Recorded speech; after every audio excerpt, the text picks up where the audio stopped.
Hi guys, good morning. I want to share with you something today about the 10 plagues of Egypt, roughly captured in Exodus chapters 4 through 12. So think with me through this for just a second. I want to show you something about the first 9 plagues. Of course, the 10th plague was the death of the firstborn, and we have the Passover lamb and all of that. But the first 9 are kind of preludes to that mighty last 10th plague. So let me show you very quickly that in the first 9, we have actually 3 cycles of plagues, and they follow the same literary formula as you read through the text. It's harder to see it the way our Bibles are broken down in the chapter divisions, but if you just lay it out and you read these in order, you will say there's no doubt that there is a formula here and that we're supposed to see these 3 cycles. The question really might be more, after we see the cycles, what do those cycles mean? We'll discuss that briefly here in just a second. But look with me in the first 3 of the plagues are water to blood, frogs, and lice. And water to blood, in Exodus chapter 7, God begins by telling Moses, go to Pharaoh in the morning and station yourself. And so he does, and he has a warning. Let my people go. I will strike the waters, and he's going to turn them to blood. Then the second one, in frogs, in Exodus chapter 8, God simply says, go to Pharaoh. He doesn't say in the morning. He doesn't say station yourself before him. He just says, go to Pharaoh. And then he does have a warning. Let my people go. I will smite all your territory with frogs. Then the third is the plague of lice. And here God gives no instructions to Pharaoh or to Moses to go to Pharaoh. He gives no warning for this. So those are the first 3 plagues. The second set of 3 are flies, the death of the cattle, and boils upon all the people's skin. And in this first one of this second set, the flies, God tells Moses to rise early in the morning and present yourself before Pharaoh. And he has a warning, let my people go, I will send swarms of flies. The second one, cattle died, he just says, go to Pharaoh. Simply again, there is a warning, let my people go, the hand of the Lord will be on your cattle. But in the third one, the boils, there is no instruction to go to Pharaoh, and there is no warning given. Now, the third set seals the deal. I mean, that might have been coincidence or something for 2 in a row, but the third cycle, hail, locusts, and darkness.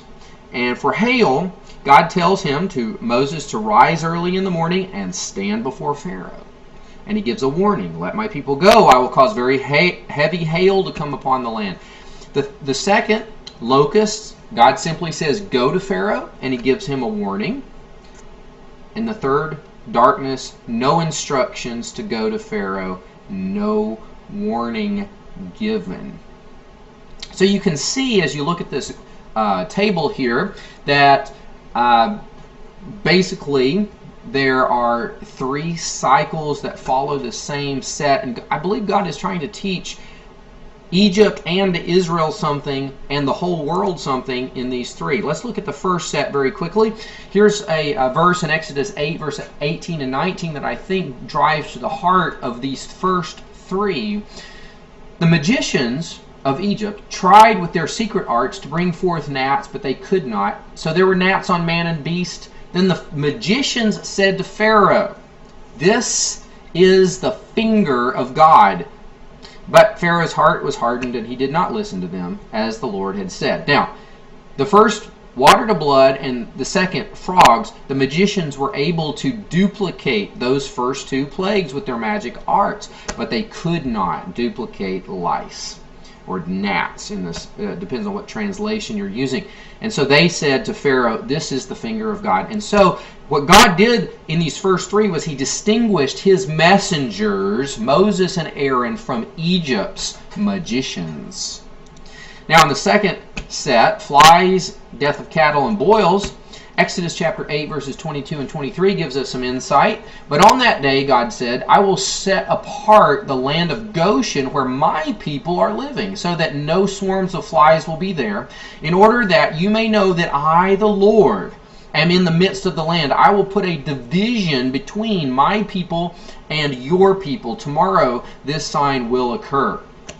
And so for these three, God makes a big distinction between his people Israel and the Egyptian people. All these plagues fall only upon the Egyptians, and God's people are clean and free. Now the third set, Exodus chapter 9 verse 16 says, but indeed for this reason I have allowed you to remain, Pharaoh, in order to show you my power and in order to proclaim my name throughout all the earth. Again, in Exodus chapter 10, verses 1 and 2, the Lord said to Moses, go to Pharaoh, for I have hardened his heart and the heart of his servants, that I may perform these signs of mine among them, and that you may tell in the hearing of your son and of your grandson how I made a mockery of the Egyptians and how I performed my signs among them, that you may know I am the Lord. And so in these last three, God distinguishes himself in a mighty way from the gods of Egypt. Of course, you could say that about all of the 10 plagues, that's what God was doing.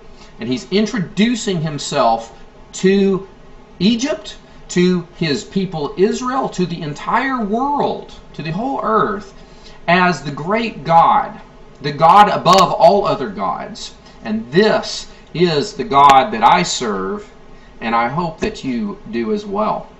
God bless you in your reading.